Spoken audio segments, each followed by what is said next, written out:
पूरण सतगुरु कंवर साहेब का जीवन वर्ण सुनाऊं। सुन लो गुरु का हुक्म मैं बजाऊं। हे जी सुन लो गुरु का हुक्म मैं बजाऊं।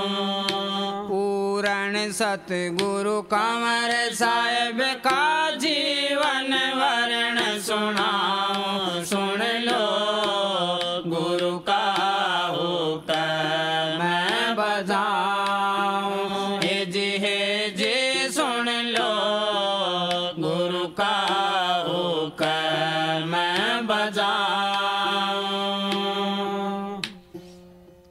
धन धन माता मुथरी देवी परम संतन जाया जी। 2 मार्च सन 48 को नरचोले में आया जी। 2 मार्च सन 48 को नरचोले में आया जी। सूरजा राम पिता बड़भागी आंगन खेला खाया जी। कुल मालिक की इस लीला को जीव समझ ना पाया जी। कुल मालिक की इस लीला को जीव समझ ना पाया जी। बचपन की मोहनी मूरत पे मैं बलिहारी जाऊं। सुन लो गुरु का हुक्म मैं बजाऊं। हे जी सुन लो गुरु का हुक्म मैं बजाऊं।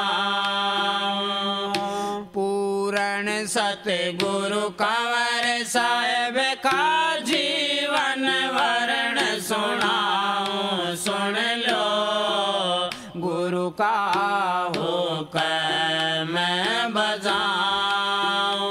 हे जी सुन लो गुरु का हुक्म मैं बजाऊं।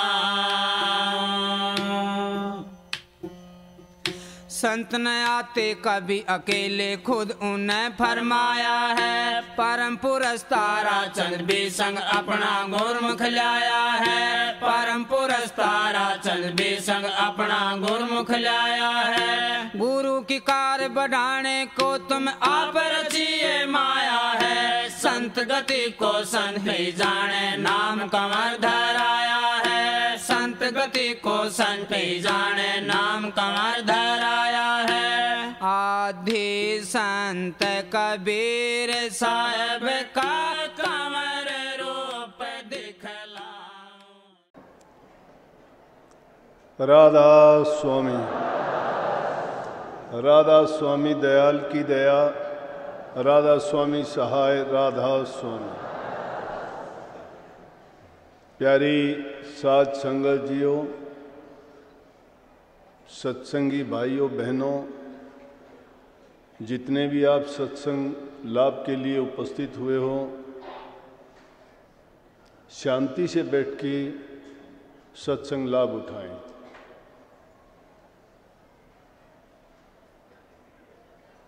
ये 2 मार्च का सत्संग मेरे जन्मदिन के नाम से इसलिए रख दिया कि सालाना सत्संग होता था, फिर जन्मदिन को भी संगत आती थी। अब दोनों को एक मिलाने से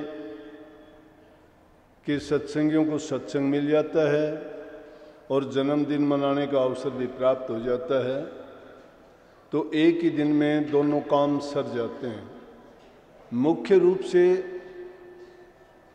हमारा सबसे बड़ा त्यौहार, सबसे बड़ा मेला और सबसे बड़ा उत्सव सत्संग होता है।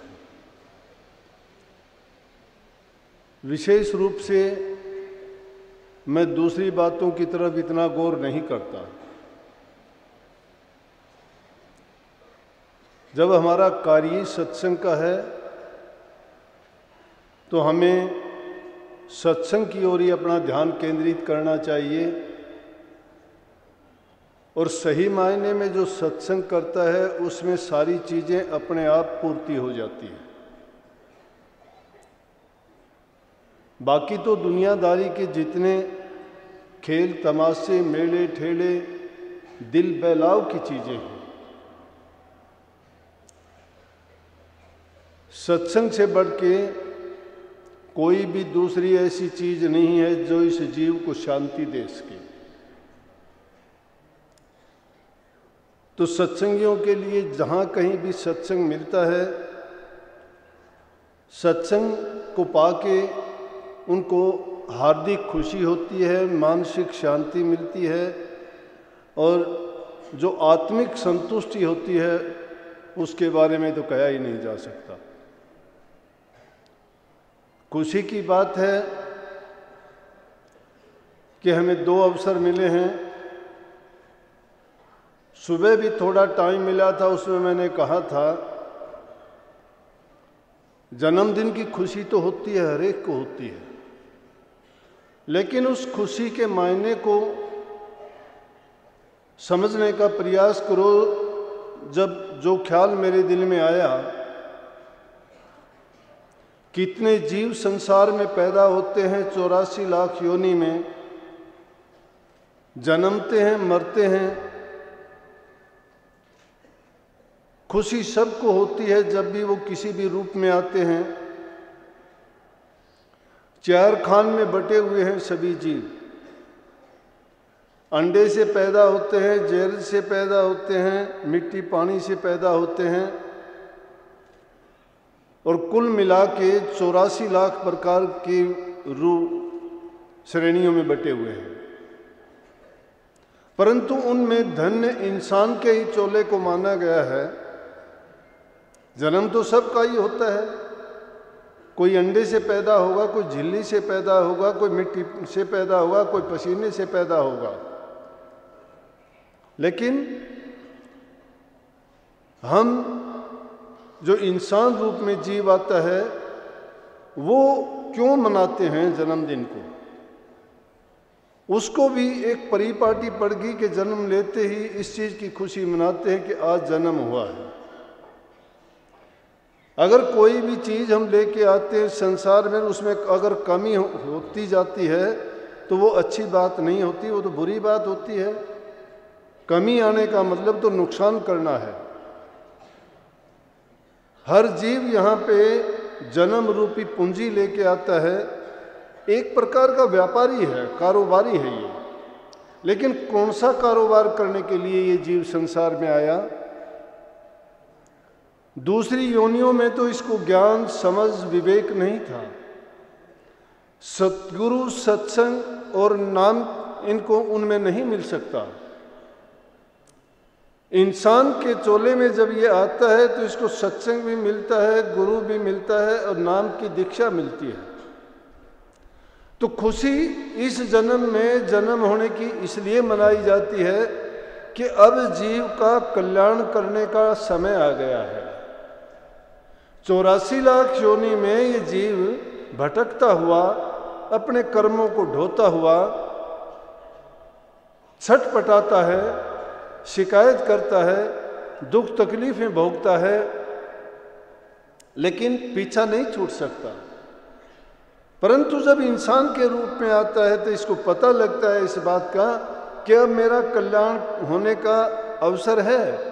और गर्भवास में ही पता होता है, जब ये माँ के गर्भ में होता है, इस जीव को सब पता होता है कि मैं अब संसार में जाऊंगा और मुझे इंसान का रूप मिलेगा, जिसको समझ होगी, विवेक होगा और ये उस विवेक, ज्ञान और समझ के कारण अपने कल्याण का साधन अपनाएगा। कल्याण होगा इसका संत सतगुरु की शरण में जाके, नाम की दीक्षा लेके और नाम की कमाई करने से ये अपने उसी निज घर में पहुंच जाएगा जहां से ये आया था, जिस घर से बिछड़ा हुआ है।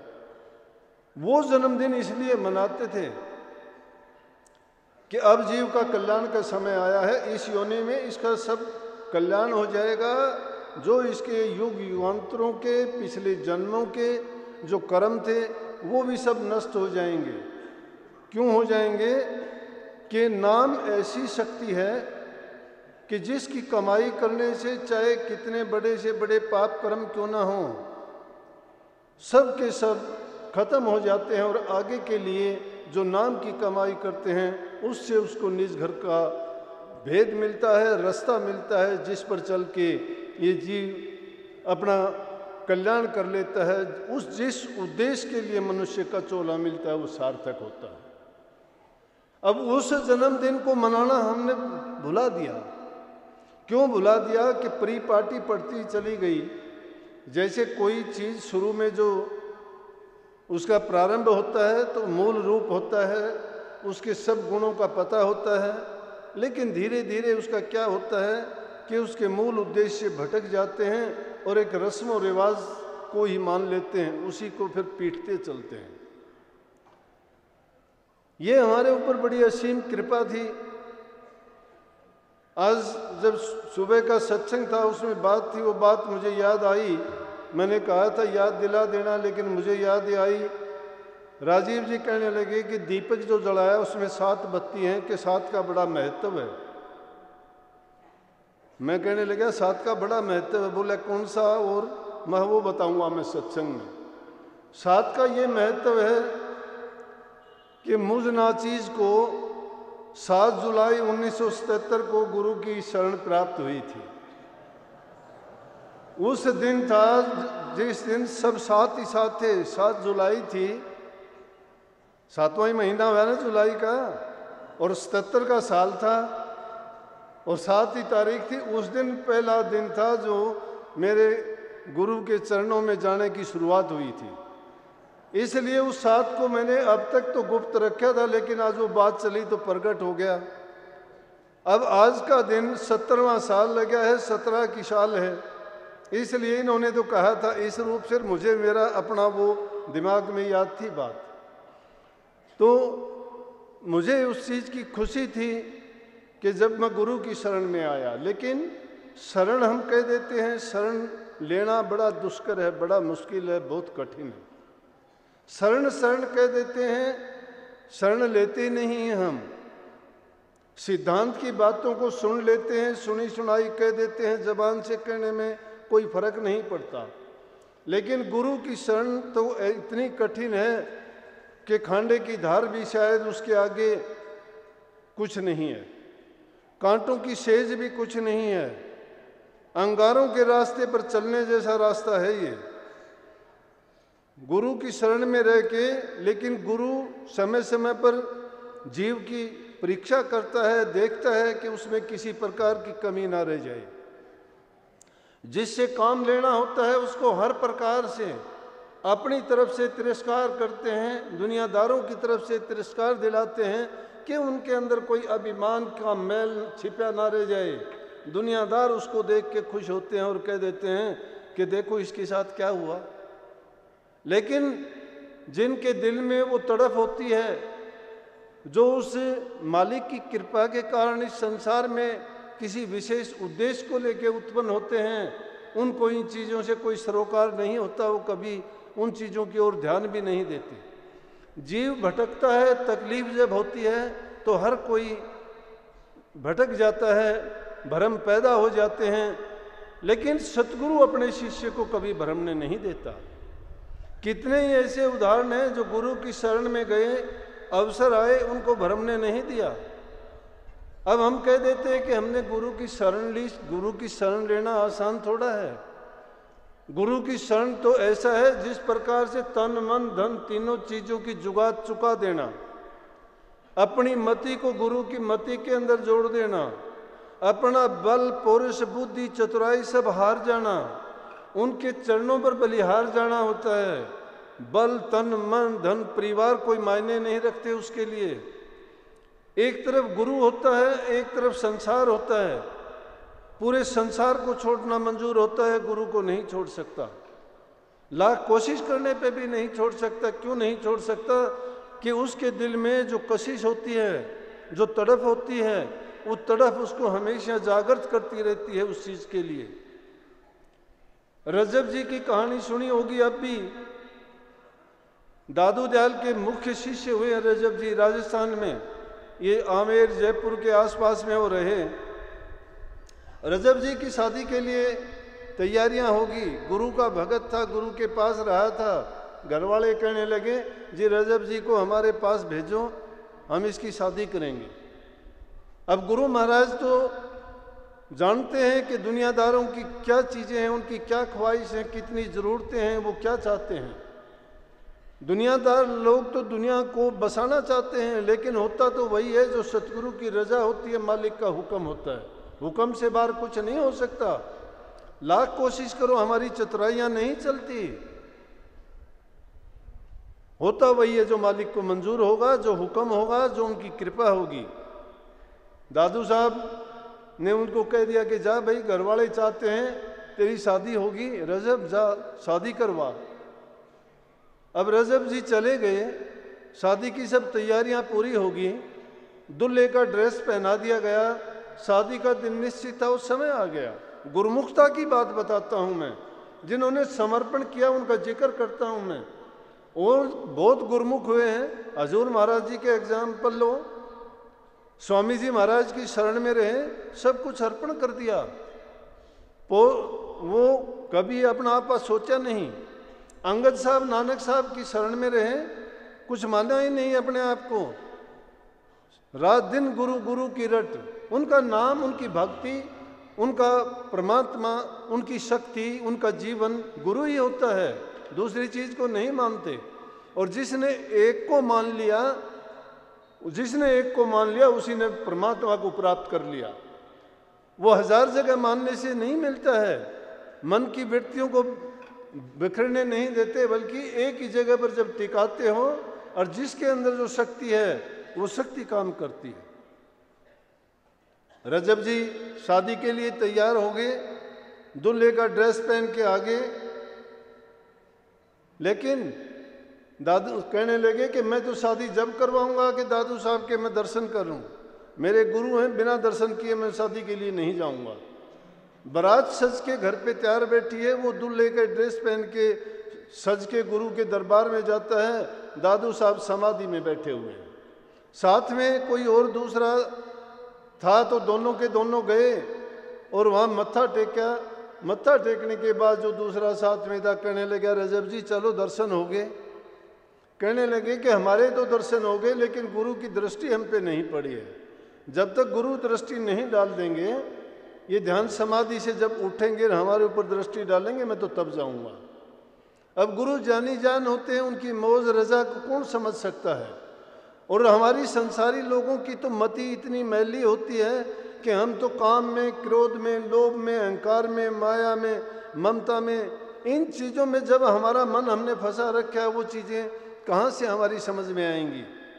गुरु की रजा मेहर मौज को गुरुमुख तो समझ सकता है, वो भी कुछ हद तक, क्योंकि गुरु की कृपा होती है उस पर। गुरुमुख इसीलिए उनको कहते हैं कि जो गुरु को हर हाल में अपना सब कुछ मानता है, खोटी मंदी बुरी भली जो भी गुरु उसके लिए कहता है उसी को वो सबको अंगीकार करता है, वो गुरुमुख है। गुरुमुख दूसरा सवाल नहीं उठाता है, कभी किसी चीज़ पर वो शक, संदेह और शोभा पैदा नहीं करता है कि गुरु ने ऐसा क्यों कहा, गुरु ने ऐसा क्यों किया। उसका हमेशा यही होता है जबान में कि गुरु ने जो कहा है वो मेरे कल्याण के लिए, मेरे हित के लिए, और जो उन्होंने उचित समझा वही मेरे लिए कहा है। मैं ये भक्ति के गुण बताता हूँ, जो गुरुमुख इन गुणों को अपना लेता है उसके कल्याण में कोई संदेह नहीं रह जाता। भक्ति के रास्ते पे चलने वाले को अभिमान, ईर्ष्या, काम, द्वेष, ये चीज़ें बाधा डालती हैं। इसलिए गुरुमुखों ने जो रास्ता अपना, राधा स्वामी मत संत मत है। स्वामी जी महाराज ने जो संदेश दिया पूरे संसार में, उसका एक ही उद्देश्य था कि आपस में प्रेम करो। आज जाति पाति की लड़ाई है, उन्होंने कहा कि जाति विहीन समाज हो, धर्म विहीन समाज हो। संदेश दिया कि धर्म में पैदा हो जाना बुरा नहीं, धर्म में मर जाना बुरा है। आज लोग अलग अलग धर्मों के नाम लेके, अलग अलग गुरुओं के नाम लेके एक दूसरे में बैर, विरोध, वैमनस्य पैदा जब करते हैं तो धर्म का पालन नहीं है। मैं नहीं मानता इस बात को। हमारे गुरुओं ने स्वामी जी महाराज से लेकर हजूर परम संत ताराचंद तक किसी ने ये संदेश नहीं दिया। यहाँ की हजूर महाराज जी ने तो जितनी किताबें लिखी प्रेम पर लिखी, और जिनके दिलों में प्रेम नहीं है वो भक्ति नहीं कर सकते। भक्ति का नाम ही प्रेमा भक्ति है। प्रेम के बिना आनंद नहीं आ सकता। आनंद आत्मा का गुण है, आत्मिक आनंद जिसको नहीं आता। सुख तो शरीर के हैं, इंद्रियों के भोग हैं, उनको भोगो, थोड़ी देर के लिए सुख है, लेकिन रोग में बदल जाएंगे। वो रोग शोक का कारण बनेगा और फिर उसके दुख को भरते ढोते हैं, फिर हम 84 में भटकते गिरते हैं। हजूर महाराज जी ने सब प्रेम के ऊपर लिखा, सब कुछ। जो प्रेम नहीं करता वो भक्ति नहीं है उसके पल्ले। उन्होंने प्रेम करने के लिए इसीलिए अपनी पुस्तकें लिखी, अपने उपदेश जो दिए, प्रेम से बाहर नहीं निकले। और जब प्रेम का पाठ जो पढ़ लेता है और अपने हृदय से प्रेम से जिससे जुड़ जाता है, अरे हम तो संसारी चीज़ों से प्रेम जिससे करने लग जाते हैं, उनके लिए जान कुर्बान कर देते हैं। और उस सतगुरु से प्रेम, सतगुरु जो हमारे 84 लाख होने से पीछा छोड़ा देता है, जन्म मरण से बचा देता है, कितने खोटे मंदे कर्म का भार उतार के एक पल में हमें उज्जवल कर देता है और इस जन्म मरण के बंधन से आज़ाद कर देता है, उससे बढ़ के हमारे लिए और क्या हो सकता है। फिर भी हम गुरु को ऐसा नहीं मानते हैं। तो उन्होंने जो शिक्षा उपदेश दिया, उन्होंने यही कहा कि इंसान पहले इंसान को जाने, क्योंकि इंसान प्रभु की पैदा की हुई उसकी संतान है। जो प्रभु की संतान से प्रेम करना नहीं जानता, वो प्रभु से क्या प्रेम करेगा। किसी भी गुरु ने, किसी भी धर्म ने अगर ये बात बताई हो तो बताओ, सब ग्रंथों को उठा के लेके आओ, लेकिन सिद्धांतिक रूप में देखोगे तो आपस के उनके झगड़े हैं। धार्मिक भावनाएं भड़कती हैं, अलग अलग भड़कती हैं, अलग धर्मों के नाम हैं, उनके नाम से धर्म चल गए, लेकिन उनका संदेश सुनो। सबके सिद्धांत, सबके उपदेश, सबके नियम यही है कि बुराइयों को छोड़ो, अच्छाई का रास्ता अपनाओ। जो अच्छाई के रास्ते को नहीं अपनाता, झूठ को त्यागता नहीं, सत्य के मार्ग पर नहीं चलता, नाम की कमाई कैसे कर लेगा भाई। नाम है क्या चीज है? नाम कोई ऐसी चीज नहीं है जो एक टांग पे खड़ी होगी। नाम सर्वांग संपन्न चीज है जो हर प्रकार से सबको सुख देने वाली है, किसी भी रूप में किसी को कष्ट नहीं देती। भक्ति का ये मार्ग है, वो तो दूसरे जीवों को भी सुख पहुंचाने के लिए उपदेश करते हैं, संदेश देते हैं।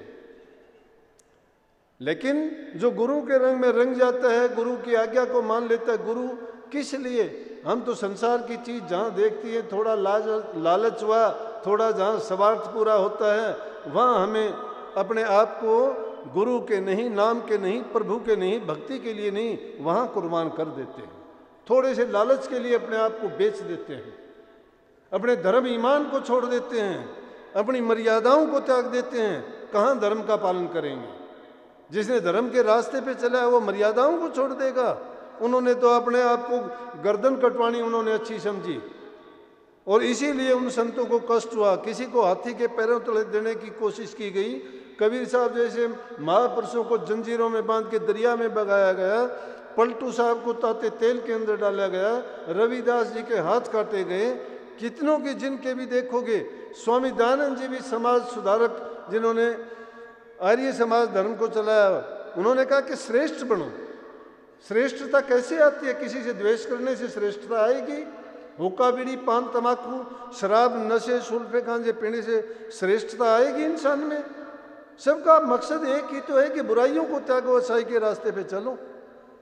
लेकिन जो सच्चे दिल से चलता है और जो उस मार्ग को अपना लेता है, गुरु उसको भटकने नहीं देता है कभी भी। मैं रजब साहब के बारे में बात कर रहा था, दादू साहब के शिष्य थे। जब उन्होंने कहा कि जब तक ये दृष्टि नहीं डाल देते मैं शादी नहीं करवाऊंगा, और जब थोड़ी देर के बाद में दादू साहब ने अपनी समाधि तोड़ी और सामने देखते हैं तो दूल्हे के रूप में बैठा हुआ है रजब, और रजब को देख के क्या कहते हैं? वो जो जन्मदिन की बात मैं कहना चाहता था वो ये थी, एक तरफ तो उनको भेज दिया कि जाओ शादी करो, घर वाले चाहते हैं, समाज चाहता है तेरी शादी होनी चाहिए। जो कितने दिन से गुरु की शरण में रह के, जिसको गुरु ने अंडे की तरह सेया, अंडे को जो पक्षी कैसे सेता है, अपना खान पान भी छोड़ देता है, भूख प्यास छोड़ देता है, उसके ऊपर बैठ के अपनी शरीर की गर्मी दे के तब उसमें भी बच्चा निकालता है। इसी प्रकार से गुरु भी बिरंगी नाम का कीट दूसरे कीड़े को लेके आके मिट्टी के घरोंडे में बंद कर देता है और अपने मुंह से शब्द की धुन उसको सुना के पुनः जिंदा करके अपने जैसा बना देता है। गुरु उस बिरंगी की तरह से शिष्य के काम करता है। किसी भी जीव को, पापी से पापी जीव को उठा के लेके आते हैं और उसके कर्मों को काट के अपना ज्ञान, अपनी शक्ति से उसको ऐसा बना देते हैं कि दूसरों को मारे दिखाने वाला बन जाता है। उसके पाप एक क्षण में काट देते हैं। तो क्या किया कि रजब साहब की तरफ जब दृष्टि डाली और दादू दयाल कहने लगे, अरे रजब, जबान से निकली जो सच्चाई की बात थी, और कहने लगे कि रजब तूने गजब किया, और क्यों सिर बांधा मोड़, चल था तू हरी मिलन को करी नरक में ठोड़। कह रहे जो तू काम करने के लिए जा रहा है, देखो एक तो तू सत्संगति में आया था, भक्ति के मार्ग पर चला था, जो कल्याण का रास्ता था वो छोड़ के तुम काल और जंजाल और उस माया के खेल में फिर फंसने जा रहा है। गुरमुख था, उसके अंदर संस्कार थे, वो जागृत हुए। चोट लगी उसके दिल के ऊपर कि वाकई में जो मैं जिस उद्देश्य के लिए था वो तो मैं भटक गया। गुरु ने मुझे क्या क्या दिया था, गुरु ने मुझे वो चीज़ दे दी थी जो दौलत दुनिया में नहीं मिलती। और उसी टाइम बैठ के कहने लगा, जी मैं शादी नहीं करवाऊंगा। बोले भाई शादी तो करवानी चाहिए, घर वाले सारा तैयारियां हो चुकी हैं। कहने लगा, जी नहीं, आपने अब तो और भी मेरी आंखें खोल दी कि ये मेरी भूल थी, लेकिन आपका हुक्म भी था, मैंने आपके हुक्म का पालन करके मैं चला गया। लेकिन अब मेरी समझ में आ गया कि मैं आपका हुक्म तो नहीं तोड़ता, लेकिन मैं उस नरक में नहीं पड़ूंगा। जो माया संतन तजी, जिस माया को संतों ने क्यों छोड़ दिया, क्या समझ के छोड़ दिया? उसको पाप कर्म समझ के छोड़ दिया।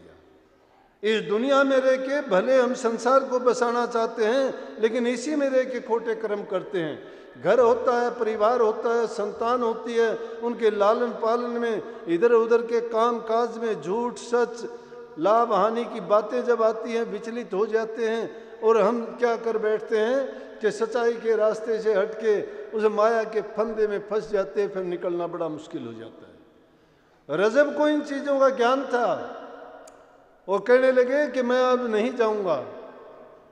बारात थी, वो इंतजार करके सब उसके रिश्तेदार, उनके पिताजी, दूसरे लोग भी वहाँ आके कहने लगे, जी इसको समझाओ, ये क्या कर बैठा है, आपका शिष्य है, आपकी बात को तो इनकार नहीं करेगा।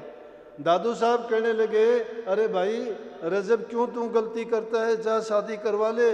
बोला, जी गुरुजी मैंने कह दिया मैं अब शादी नहीं करवाऊंगा, मैं उस नरक के कुएं में नहीं जाना चाहता। आपने मुझे पहले भी बहुत समझाया था, लेकिन आपके हुक्म के मुताबिक मैं चला गया, लेकिन आज की बात ने मेरा भ्रम का पर्दा था वो अब हटा दिया, और मैं अब उस नरक में नहीं गिरूंगा। कहने वो जब उनके कहने से कहने लगे, भाई तेरे माँ बाप रिश्तेदार सब यहाँ हैं, तुझे जाना चाहिए। बोला कि जी मैं नहीं जाऊँगा। कहने लगे, अरे उम्र बड़ी लंबी है, कल को तू घर घर में भीख मांगता फिरेगा, किसी को बुरी दृष्टि से देखेगा, ये जीवन बड़ा कठिन है। संतों का जीवन बहुत कठिन है, इस पर चलना। दुर्बल से दुर्बल आदमी, बुरे से बुरा आदमी, पापी से पापी आदमी, नीच विचारों का आदमी किसी को कुछ भी कह देता है और वो उसका भी कुछ जवाब नहीं देते। क्यों नहीं देते उनको पता है। मूर्ख आदमी उसमें अपना बड़प्पन सोचता है, अपनी ताकत सोचता है, वो सोचता है कि मैंने इसको ये बोल दिया, मैंने इसको ये कह दिया। लेकिन संत जानते हैं कि कौन किसको क्या कहता है। वो समझते हैं इस बात को, जो करता है वो भरता है, जो बुरा करता है पाप कर्म उसको भोगना पड़ेगा, अच्छा करता है तो अच्छे का कर्म उसको करना, उसका फल मिलेगा। कहने लगे, जी मैंने जो बात थी वो कह दी और अब मैं नहीं जाऊंगा। बोला, तो फिर उस लड़की की उसका क्या कसूर है? बोला, मेरा छोटा भाई है, ये शादी कर लेगा। चलो उसकी जगह उसके छोटे भाई की शादी कर दी। पूरी जिंदगी रजब जी ने उस दूल्हे के ड्रेस को नहीं उतारा, पूरी जिंदगी दूल्हे का ड्रेस पहने रहा, नए कपड़े बनवाता तो वैसे ही कपड़े बनवाता। दूसरे शिष्य संगत के दूसरे लोग थे, दादू साहब के आगे कहते आके कि ये इस बात को बड़ी मानता है कि देखो दूल्हे के कपड़े पहने फिरता है, अच्छी बात नहीं है, दुनियादार ये कहते हैं वो कहते हैं। रजब जी को जब कहा गया, वो बोला, भाई आपको क्या दिक्कत है? मैं जो ये कपड़े पहनता हूँ, इन कपड़े पहनने के कारण मेरी जो भूल थी उसको मिटाने के लिए इन कपड़ों ने ही तो मेरी आँख खुलवाई है। मैं इनको कैसे भूल सकता हूँ? अगर दूल्हे के कपड़े नहीं पहनता तो गुरु की शरण मुझे दोबारा नहीं मिलती, इसलिए मैं इनको कभी नहीं उतारूंगा। लेकिन गुरु महाराज की कृपा होती है, उनका दूसरे शिष्यों का भ्रम मिटाने के लिए क्या किया कि एक दिन किसी गांव में सत्संग करने के लिए जा रहे थे, तो रास्ते में एक नाला पड़ता था, नाला गंदा था, और वहाँ जब उन्होंने देखा कि उसमें पानी बह रहा था, दूसरे शिष्यों से कहने लगे कि भाई तुम ईंट उठा के लाओ, कहीं से पत्थर उठा के लाओ, यहाँ डाल दो ताकि हम इस नाले को पार कर सकें। वो इधर उधर उनकी ईंटों की खोज में लगे, लेकिन रजब जी ने क्या किया कि वही ड्रेस पहने हुए उस पानी के अंदर लेट गए। कहने लगे गुरुजी मेरे ऊपर पैर रख के नाले को पार करो। नाला पार नहीं करना था या उनके लिए मुश्किल नहीं थी, लेकिन लोगों का भ्रम मिटाने के लिए गुरु ने रचना ये खेल खेला। जब शिष्य ये देख के हैरान हो गए, दादू साहब कहने लगे अरे तुम तो इसकी इन कपड़ों की कहते थे कि ये देखो ये कपड़े पहने रहता है, आज उन कपड़ों की दिखा दी, इसने कपड़ों की परवाह नहीं की। ये अगर कपड़ों से प्रेम करता तो कपड़ों को उतार के भी इस नाले में लेट सकता था। तो गुरुमुखों की चाल बड़ी निराली होती है, जिसको स्वामी जी महाराज ने कही है कि गुरुमुख वो जो पंथ बढ़ावे, जिस गुरुमुख के कारण अगर उसके गुरु की लाइन आगे नहीं बढ़ती है तो समझो वहाँ कमाई नहीं है नाम की। तो वो दादू साहब रजब जी ने प्रकट करके दिखा दिया और लोगों को यकीन आ गया कि रजब जी गुरुमुख हैं। और आगे चल के संतों की बात तो कभी भी देखोगे मिथ्या और झूठ नहीं होती। हमारी स्वार्थ की चीज़ें हैं, वो उस वचन को हमारे अंदर जाने नहीं देती। क्यों नहीं जाने देती? हमारा कर्म उससे प्रबल होता है, हमारा पाप कर्म उससे ज़्यादा ताकतवर होता है, जो उस पर यकीन और विश्वास नहीं आने देता। हर काल में ऐसी हुई है। नहीं, संतों का वचन तो हर काल, हर प्रदेश और हर हाल में सत्य साबित होते हैं, कभी वो मिथ्या कहते ही नहीं। हमें अपने स्वार्थ हित के कारण वो हमें बुरे भले अच्छे लगते हैं, जिससे हमारा अच्छा काम हो जाता है तो हम कहते हैं अच्छा हुआ। लेकिन अगर गुरु किसी भी रूप में कोई काम करता है, वो शिष्य के लिए हमेशा हितकर ही होता है। और कुछ दिन के बाद में जब रजब जी अकेले एक दिन जा रहे थे तो देखा आगे आगे एक भांड जा रहा था। भांड के पीछे उसकी घरवाली थी। भांड के 2-3 बच्चे थे। एक बच्चा तो टोकरी में लिटा रखा, सिर के ऊपर भांड ने वो उठा रखा, और एक ने उंगली पकड़ रखी, और 1-2 उसकी पत्नी ने बच्चा ले रखा। गर्मी का टाइम, पसीना बह रहा है और बच्चा ऊपर से पेशाब करता है, वो उस भांड के ऊपर से शरीर पर से टपक रहा नीचे। रजब ने जब उसकी तरफ जब देखा, और रजब जी कहने लगे कि भला होया सतगुरु मिला ना तो होते भांड, भला होया सतगुरु मिले ना तो होते भांड, ऊपर होती टोकरी पाछे होती रांड। कि मेरी भी ये हालत होती आज अगर सतगुरु ने वो नहीं दिखाया होता तो। प्रेमियों, सतगुरु हमें वो रास्ता दिखाता है कि जिससे हम इस काल और माया के जंजाल से छूट के सदा के लिए मुक्ति की ओर चले जाते हैं, जिससे ये हमें दुखड़े ना गीत गाने पड़ते, ना भोगने पड़ते, ना किसी को शिकायत करनी पड़ती। तो धन्य है जिनको संत सतगुरु मिले हैं, धन्य वो लोग हैं जिनको नाम की बख्शिश हुई है।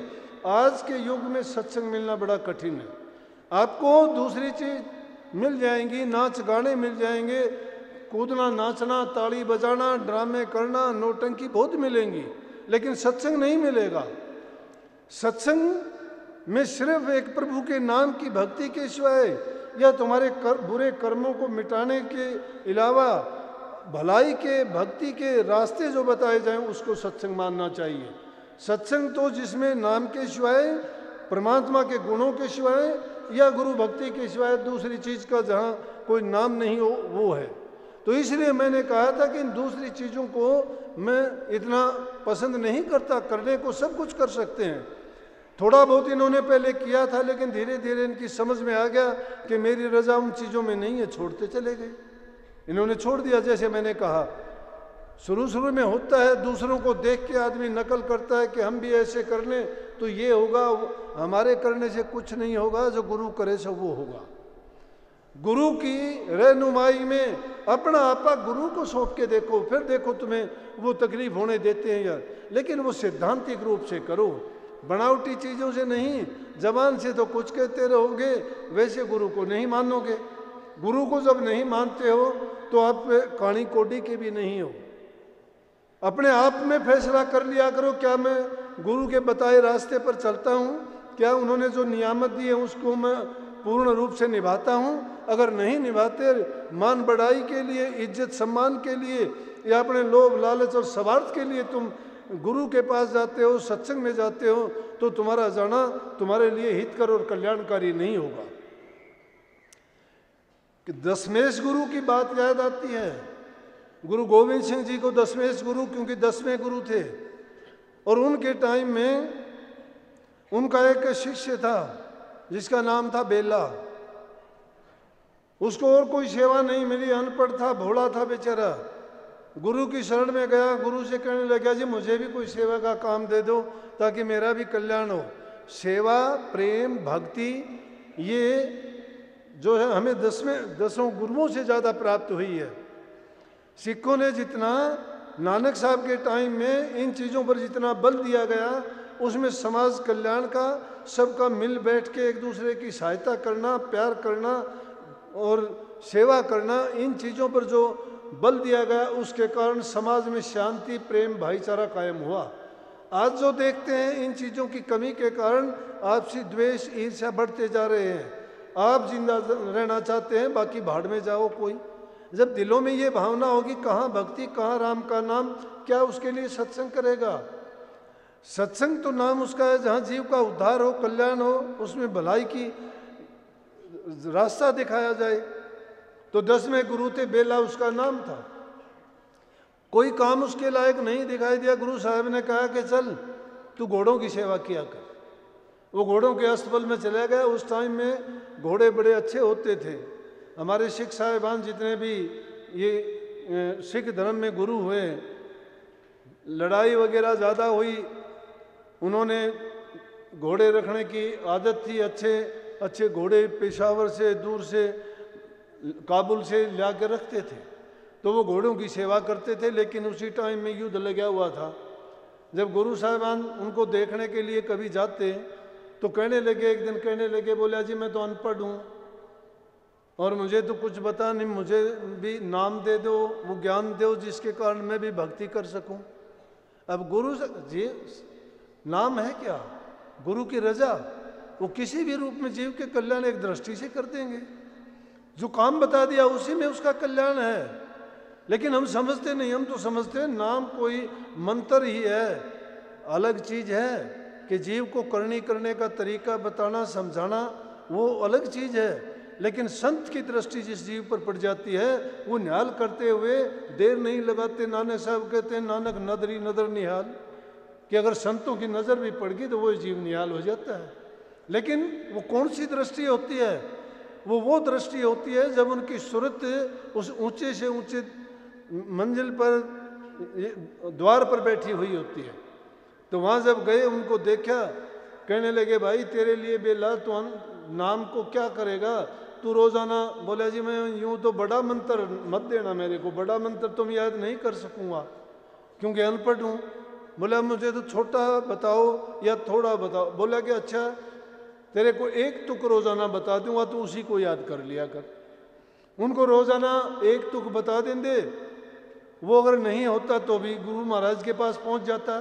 चाहे गुरु महाराज खाना खा रहे होते हैं या कोई और काम है या सत्संग का काम है, जाके प्रार्थना करते जी तुक दसो मैनू, कि वो तुक बताओ मेरे को एक। तो वो उसको तुक बता देते हो, पूरा दिन उसी का सिमरन करता रहता। हम नाम लेके कभी नाम को भूलने से भी याद नहीं करते, भूलने से भी नाम याद नहीं करते हैं।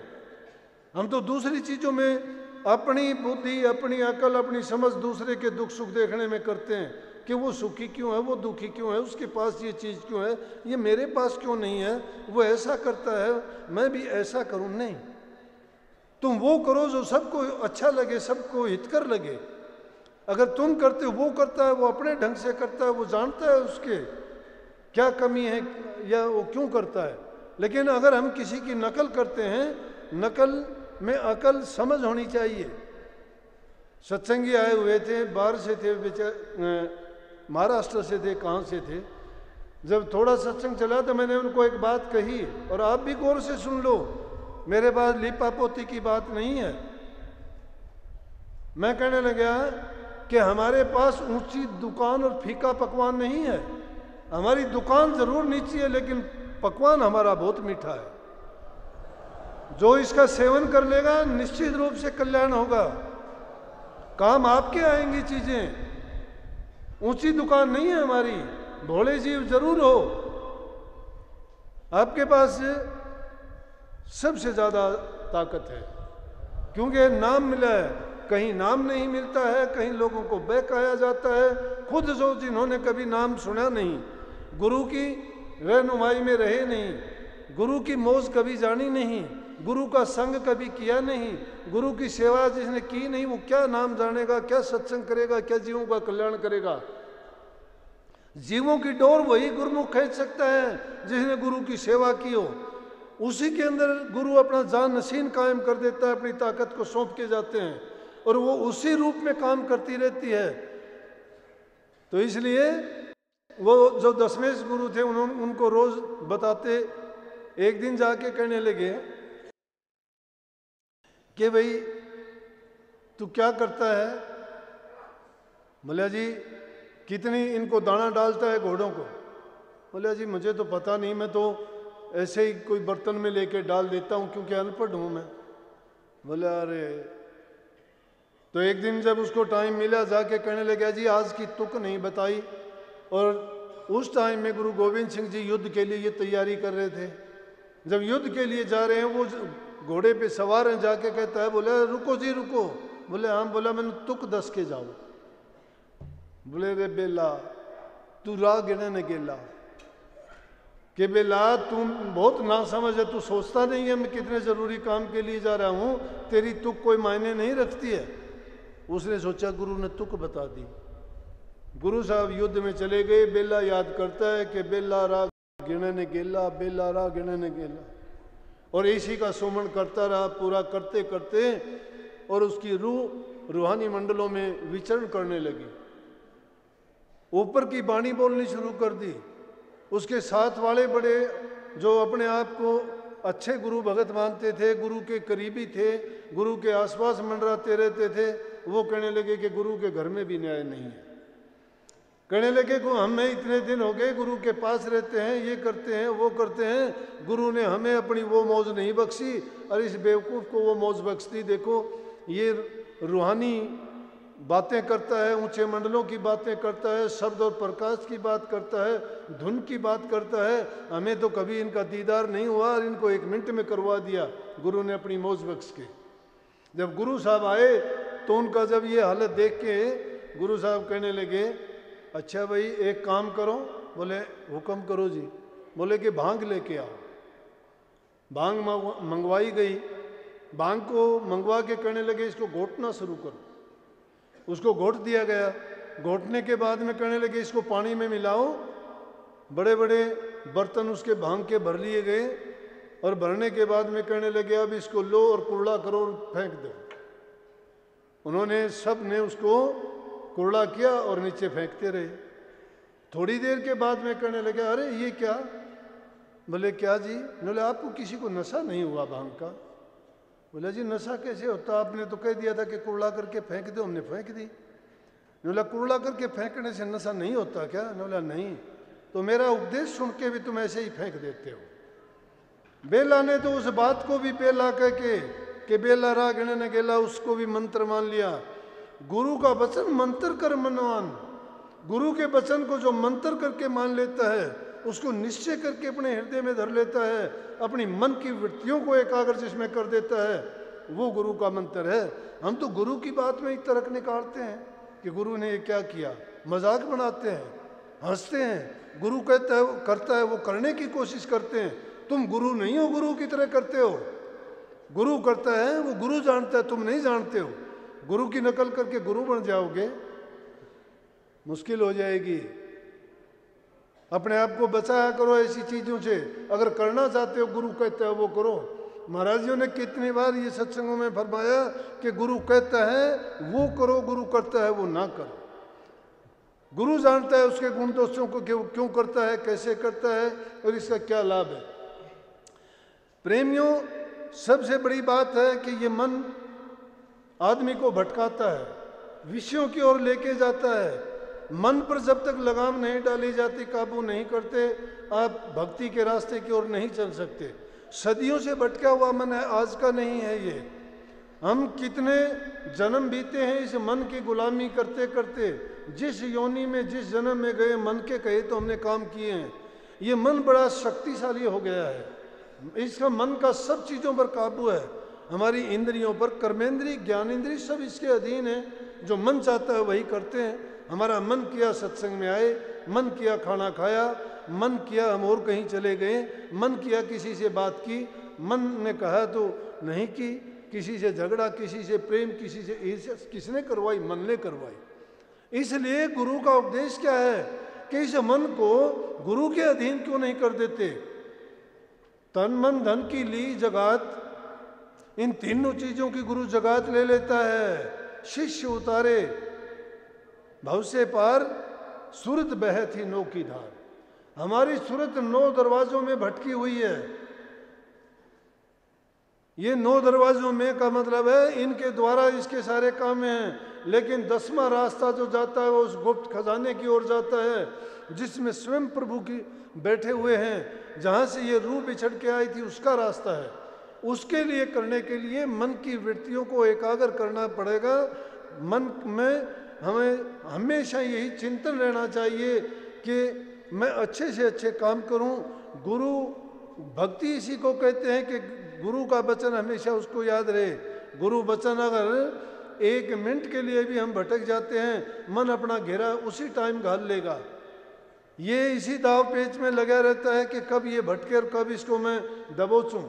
इसलिए मन और माया के ऐसे खेल हैं जो जीव को अपनी पकड़ से बाहर नहीं होने देते।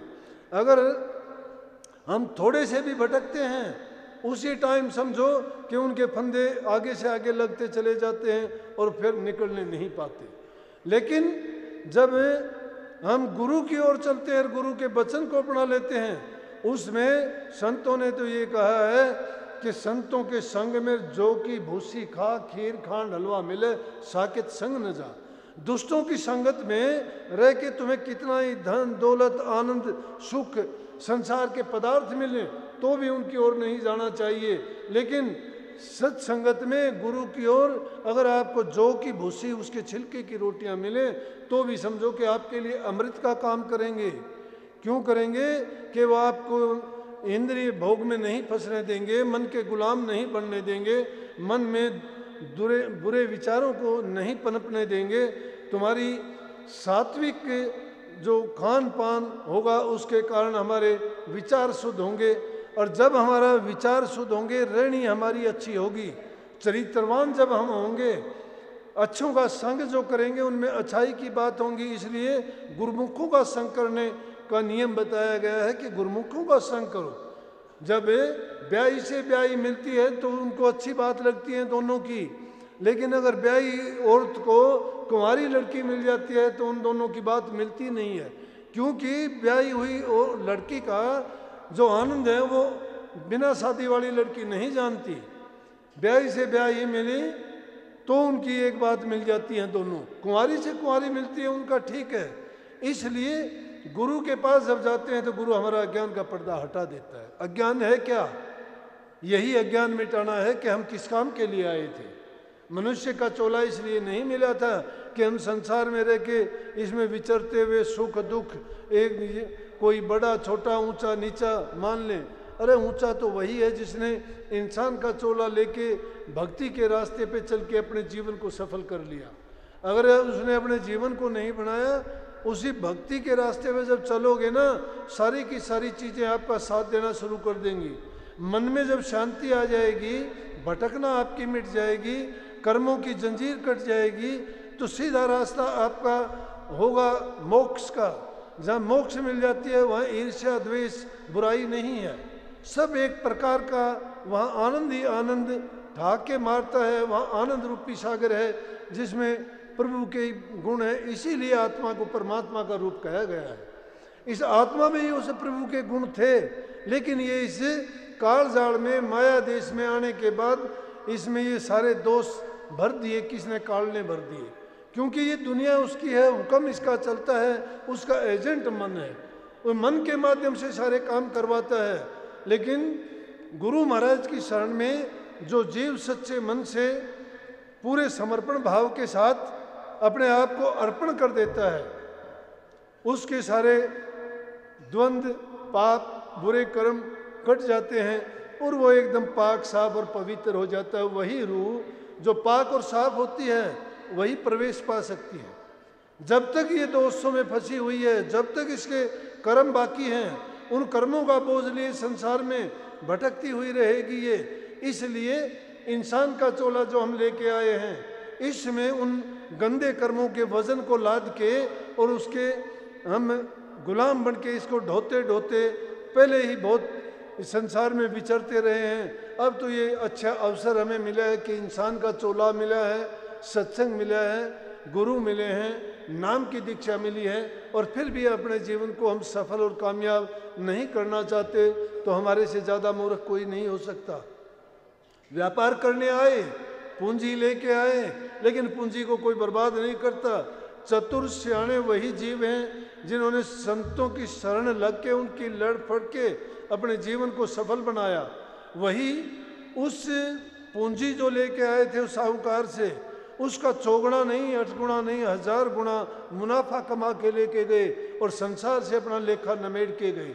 जिनको सतगुरु मिल गया और उनका लेखा निमड़िया, जिनको सतगुरु पूरा मिल जाता है फिर उसकी शिकायत कभी रहती नहीं है।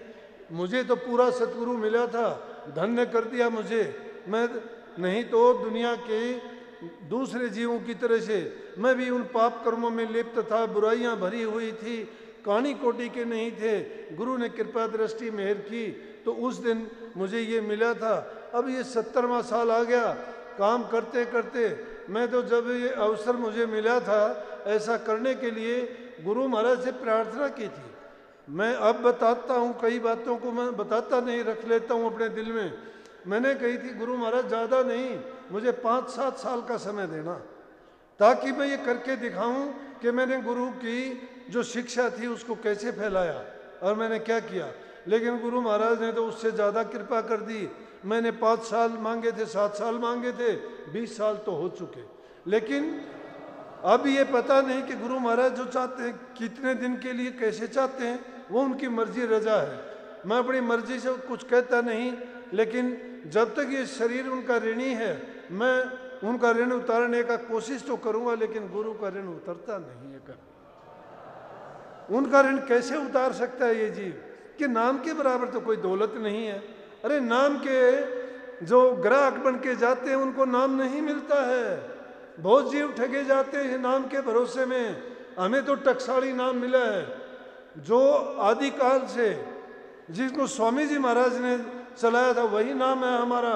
और इतने भी नहीं हटे एक तिनका मात्र भी, बल्कि महाराज जियों के मन में एक बार आई थी ये बात, और बाबा फकीर चंद होशियारपुर में थे, उनके सामने कही थी। वो कहने लगे जी हम भी राधा स्वामी नाम की बजाय अगर सतनाम राधा स्वामी देना कर दें तो फकीर चंद ने बड़े जोश से कहा था, बोला कि तारा चंद बिल्कुल नहीं, हमारा मिशन ये नहीं है। वो खुद नाम नहीं देते थे, उन्होंने 1930 के बाद किसी को नाम नहीं दिया। लेकिन मैं उसको अच्छी भी नहीं मानता, संतों की बात में दोस्तों नहीं निकालता, वो तो वो जानते थे। लेकिन उन्होंने बंद किया, किसी को नाम नहीं दिया। जीवों को कह दिया मेरा सत्संग सुन लो, तुम्हारे लिए वही नाम है। वही नाम नहीं है, सामाजिक जीवन उनका अच्छा हो जाएगा, बुराइयां उनकी छूट जाएंगी। बुराइयां छूट सकती हैं, लेकिन कल्याण तो भक्ति के बिना नहीं हो सकता।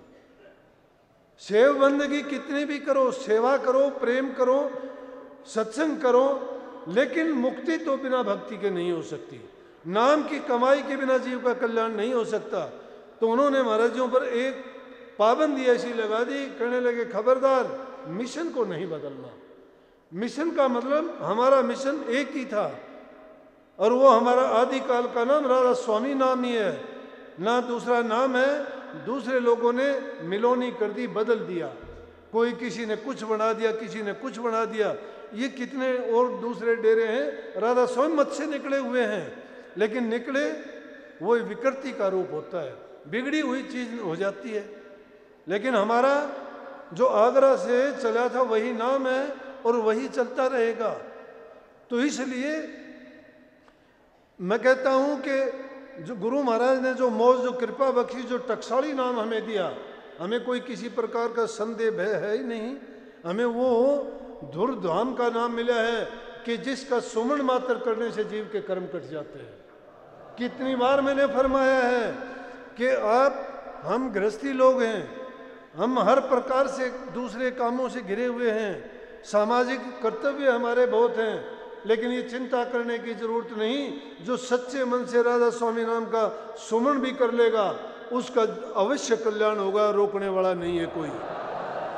लेकिन बुराइयों को गिन गिन के एक एक को निकाल देना और अच्छाइयों को अपने चरित्र में जोड़ लेना, चरित्रवान बनो, अपने अंदर बुराइयां ना आने दो, तुम्हारा कल्याण ही कल्याण है। ये गुरु महाराज का वचन है, मेरा नहीं है। तो सबको आशीर्वाद, बहुत बहुत आपको बधाई इस दिन की कि आप सब इस सत्संग उत्सव में शामिल हुए। जहाँ कहीं सत्संग मिलता अवश्य जाओ। हमारे लिए सत्संग से बढ़ के है क्या? बार बार जाओ, नहीं तो अगर सत्संग से भटकोगे मन भटक जाएगा। गाड़ियों पे लिखा देखा ना, कई गाड़ियों पे देखते हैं, हम तो अपने मतलब की बात लेते हैं। गाड़ियों के पीछे जब कहीं मैं सफ़र पे जाता हूँ सड़कों पे, तो गाड़ियों पे पीछे लिखा होता है कि सावधानी हटी और दुर्घटना घटी। वो तो गाड़ी के लिए लिखते हैं, लेकिन हमने अपने जीवन पर लिया कि हम अपनी सावधानियाँ हमारी घटेगी तो दुर्घटना घट जाएगी, ये मन भटका देगा, गिरा देगा। लेकिन गुरु महाराज हमारी रक्षा करते हैं, अंग संग्रह के करते हैं, हर हाल में करते हैं। अपने आप पर यकीन लाना सीखो, गुरु महाराज दूर नहीं जाते कभी भी। मेरे तो हरदम साथ रहे हैं, सोते जागते उठते बैठते हर काम में साक्षात प्रकट होकर अपने काम करते हैं, पूरे के पूरे। मैं हैरान हो जाता हूँ, ऐसी ऐसी बातें अगर बताने लगूं तो इतनी बड़ी लंबी उनकी लिस्ट बन जाएगी, कहते कहते ख़त्म नहीं होंगी। लेकिन मैं आपको तो इसलिए बताता हूं कि आप भी ऐसा करने की कोशिश करो। अगर फिर नहीं हो तो फिर बताना। अब मतलब पड़े, दुख पड़े तो गुरु नाम सबको याद कर लेते हो, सब देवताओं को बुला लेते हो, पूरे घूम फिर के एक को भी नहीं छोड़ते। और जब सुख आनंद होता है तो आप किसी को भी याद नहीं करते। इसलिए प्रेमियों, इसके मूल कारण है कि घरों में प्यार रखो, बूढ़े बुजुर्ग की इज्जत कदर करो। आज जो चीज़ है, कितना बड़ा पाप है, बेटी बचाओ वाली कहते हैं कि बेटी बचाओ। अरे बेटी नहीं बचाओगे तो सृष्टि का ही अंत हो जाएगा, इससे बढ़ के कोई पाप नहीं है। कहीं देखो पानी की कमी होती जा रही है, पेड़ों को काटता जा रहा है, वो पक्षी नहीं रहे, जंगली जानवर नहीं रहे, कहाँ लोप हो गए वो हमारी बुरे कर्मों के कारण उनका परिणाम है। ये पेड़ों को काटना तो अपनी संतान को काटने जैसा है। पर्यावरण तो अपने आप बुरा हो गया। अब देखते हैं नए से नए रोग हैं, बीमारियां हैं, इंसानों में देखो, जीवों में देखो, फसल में देखो, ऐसी ऐसी बीमारियां पैदा होती हैं, नहीं मिटती वो। क्यों नहीं? कि पर्यावरण को दूषित हमने किया है। पेड़ जो हमें हर प्रकार से मदद करते हैं, सारी चीज़, दवाई उनसे मिलती, लकड़ी उनसे मिलती, हमारा संस्कार भी उनसे होता है, खाना पकाने का काम वो करते हैं, चेयर टेबल जो भी चीज़ हैं, खाट पीढ़ी, जितनी चीज़ें वो सारी पेड़ों से मिलती हैं, छाया उनसे मिलती हैं, दवाइयाँ उनसे मिलती हैं, जीवन के लिए भोजन, फल, सब्जियाँ सब उनसे मिलते हैं। और फिर उन्हीं को काट काट के बर्बाद करते हैं। ये ना सोचना कि कभी कह दो कि हम तो ऐसे पेड़ काटते हैं जिन पे फल लगते नहीं, लेकिन वो पेड़ नहीं रहेंगे तो फलदार पेड़ तो अपने आप ही खत्म हो जाएंगे। ये दवाइयों वाले पेड़ भी अपने आप खत्म हो जाएंगे, क्योंकि वातावरण जो उनके कारण शुद्ध रहता है। मैंने देखा कि चाय बागान में बहुत से जहाँ चाय बागान लगाते हैं उनके साथ साथ और पेड़ भी उसमें उगाते हैं। फिर मैंने एक विचार किया, मैं ये पेड़ क्यों, इनमें दूसरे बड़े पेड़ों की ज़रूरत की, ये दो चार पौधों को खराब और करते होंगे चाय वाले। बोले ना जी ना, ये वातावरण को ठीक रखने के लिए लगाए जाते हैं ये पेड़ भी।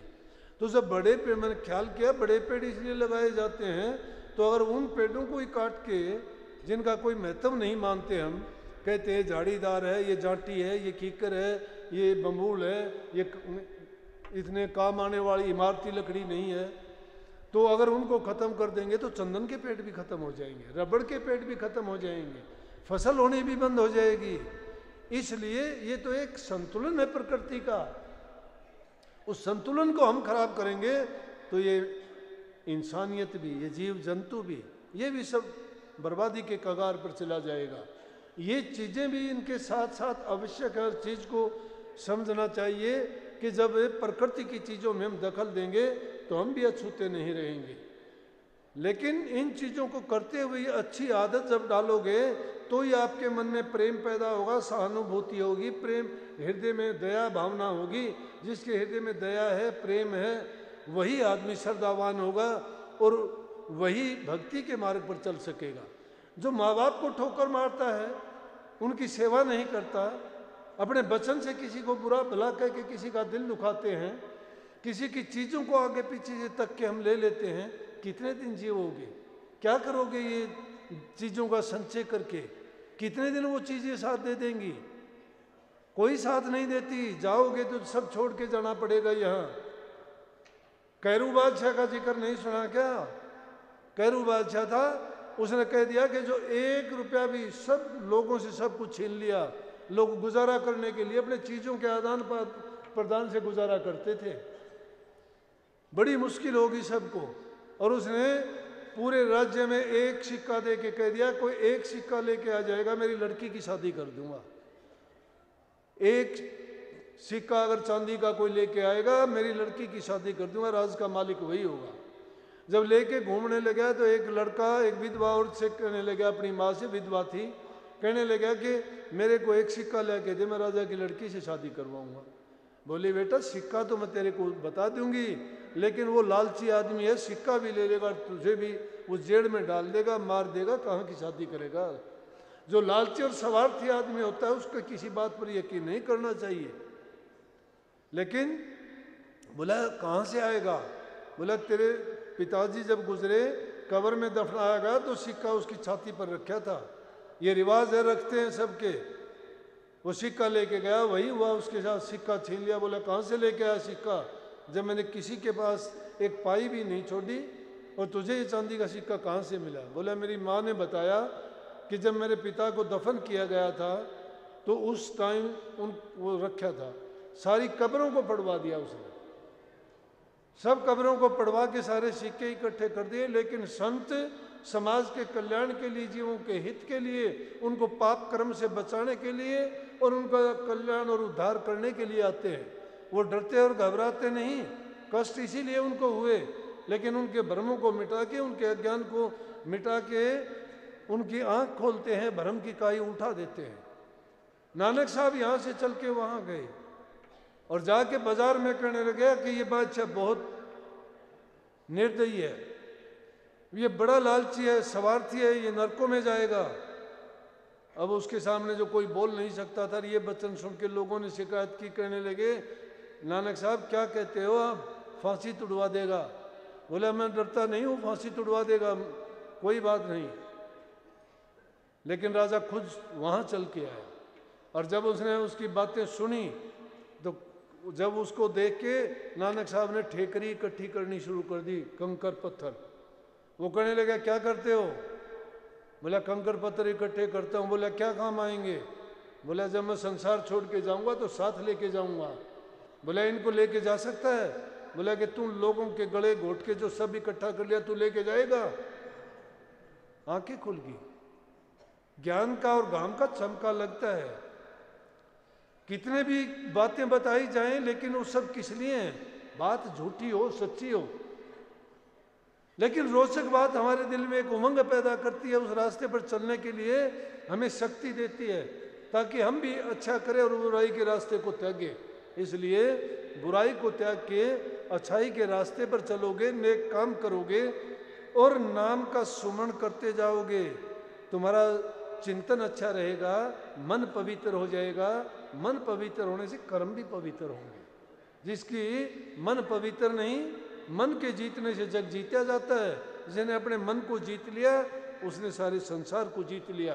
तो संसार से जीतने का मतलब प्रभु के चरणों में जगह मिल गई और उसका सदा के लिए कल्याण हो गया। तो आप सबको मैं थोड़ी बात बीच में और आ गई थी, मैं ज़्यादा नहीं बढ़ाना चाहता। आप तो सुनते जाओगे, बहुत शांति से आनंद आता होगा, मेरे को भी आनंद आ रहा था कहने में। तो बहुत बहुत आपको आशीर्वाद, मालिक आपको सद्बुद्धि दे, आपके दिलों में प्यार प्रेम की भावना पैदा करें, अच्छा करने के लिए आपको हमेशा शक्ति दे, भक्ति में आपकी रुचि बढ़ाए, आप नेक इंसान बनो, सबका भला करो, सब पर दया करो और अच्छे से अच्छे कर्म करके अपने जीवन को सफल बनाओ। राधा स्वामी। नमो नमो सत गुरु नमो,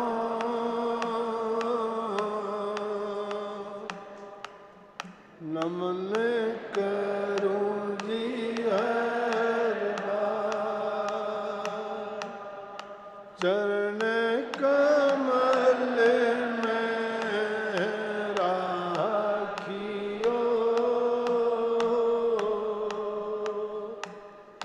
मेरे सतगुरु सरजन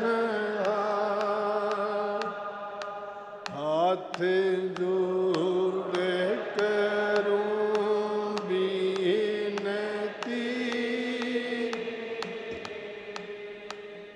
चरण निवासी,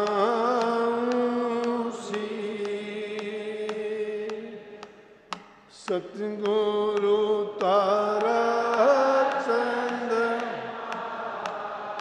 राजन, नाम दिया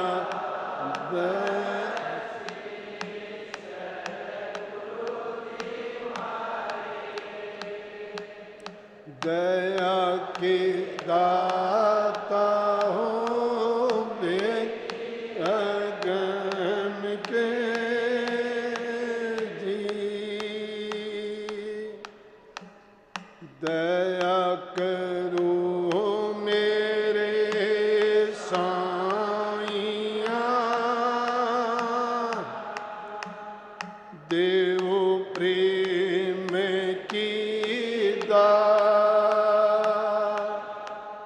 दुख सुख कुछ व्याप नहीं, छूटे सब उत्पात,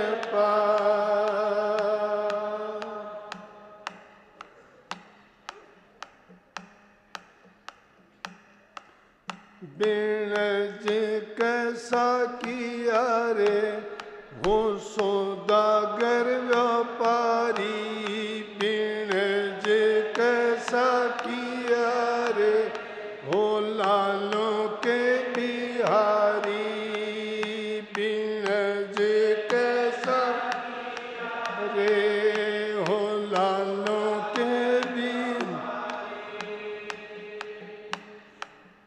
बुद्धि गुण बैल है बूढ़े बोझा भर लिया भारी, बुद्धि गुण बैल है बूढ़े बोझा भर लिया, जाना दूर पहुँचना मुश्किल मूर्ख नाय बिचारी, बिन कैसा किया रे हो सौदागर व्यापारी, बिन जे कैसा किया रे हो लालों के बिहारी,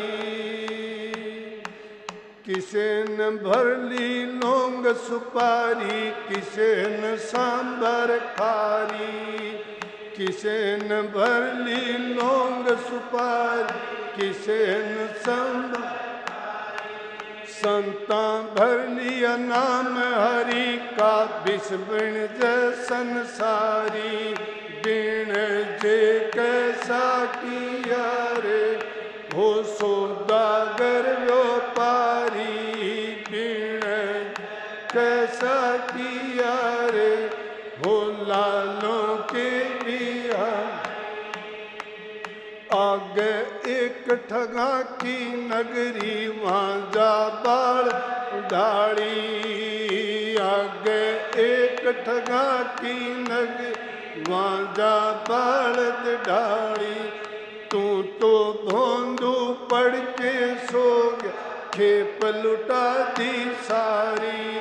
बिन जे कैसा किया रे वो सौदागर व्यापारी। बिन कैसा किया रे वो लालों के साहूकार की पूंजी लायर देनी नहीं बिचारी। साहूकार पूंजी लाया देनी आगे की तेरी पड़त उठगी कोडी नहीं उधारी। बिन जे कैसा की हो लालों के बिहारी। बिन कैसा किया रे हो सौदागर व्यापार। कबीर सुनो भाई साधो खोटी नीत तुम्हारी। कबीर सुनो भाई साध खोटी नीत तुम्हारी। जग में राजा प्रजा डांड आ गए यमपुर तारी। बिन जे हो सौदागर व्यापारी। बिन जे कैसा किया रे हो लालो